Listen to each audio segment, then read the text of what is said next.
lang parang, ano ito tawag yan kuya? Ano, kidney ba?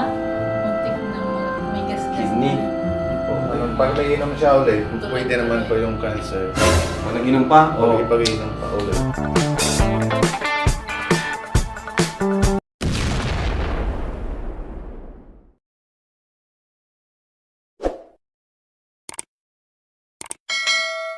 Good morning mga kalingap! Welcome back sa ating channel. Huwag nating kalimutang suportahan kung saan nagmula ang Kalingap, Bal Santos Matubang, Kalingap Rab, Ate Edna Vlog para marami pa silang matulungan. Mga kalingap, wala talagang pinipili ang sakit na kanser. Mayaman man or mahirap, maliit man or malaki, pag ikaw ay nadapuan ng sakit, talagang bagsak bigla ang iyong katawan. Nakukuha ang ating mga sakit sa katawan mula sa ating lifestyle araw-araw, sa pagkain, walang disiplinang pag-inom ng alak, at yun ang nangyari kay Kuya Ruben, at stress sa trabaho at ibang mga gawain araw-araw. At ayon nga kay Doc Willie Ong, ang kanyang sakit ay nakukuha mula sa kanyang mga baser, masasakit na salita at nagdulot ng emosyonal na stress, at ito ang nakaapekto sa kanyang kalusugan. Dahil ang mental health at physical health ay magkakaugnay. Dahil ang matinding stress at emosyonal na sakit ay maaaring magdulot ng pagbabago sa ating hormonal at immune response ng ating katawan. Yan ang nagdulot na panganib tulad ng sakit na cancer. Ano yun? Ano na Delete kami? pa mga anak ko. Nahuli na kami na yun. Hmm? Nahuli na kami na yun. Kanina na Ano nangyari? Ano lang parang, ano ito tawag yan kuya? Parang Ano yung stroke sakit niya? na yung ano eh. Ano sabi ni Doc, yung ano niya, yung ano, kidney ba? Muntik na may gas-gas. Kidney. Naku po. Muntik na cancer. Hello.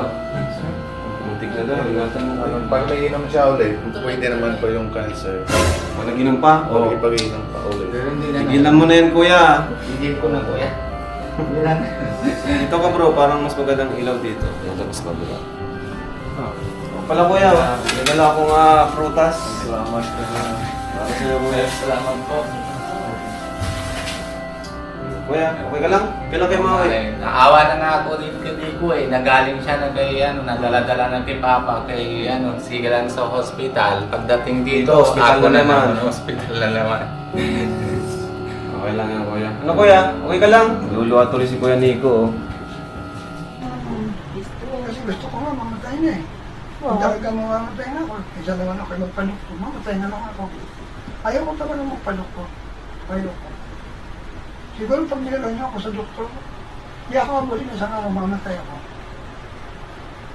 Ayun ang parang ako eh. Sige. Ginagalang namin yung paniniwala na Bakit lang naman yung... Basta pag ako nakapay, lumalakas ako. Pag hindi ako makakakain, na-update siguro ako. mahapdi ang sikmura. Which is kailangan ko lang kumain. Kasi di ba kay Dr. Kami- Willie O, kami mag- para daw yung tinutusok ng kutsilyo yung tiyan niya. Kami Siya hindi sabay pa naman. kami kumain. Kerot lang. Kerot. Nakakain ako ng lugaw. Naubos ko isang tasa. It's 50-50 eh. 50% to live a few more months, a year, 50% anytime. Baka hindi na huminga. Parang walang kasiguraduhan eh. Every day is a blessing. I just live every day. I don't think of next month, next year, or getting into high position. I got the worst pain. Hulog ni Doc Lisa. Sigaw ako ng sigaw. Hihiyaw ka sa sakit talaga. Oh. Sakit.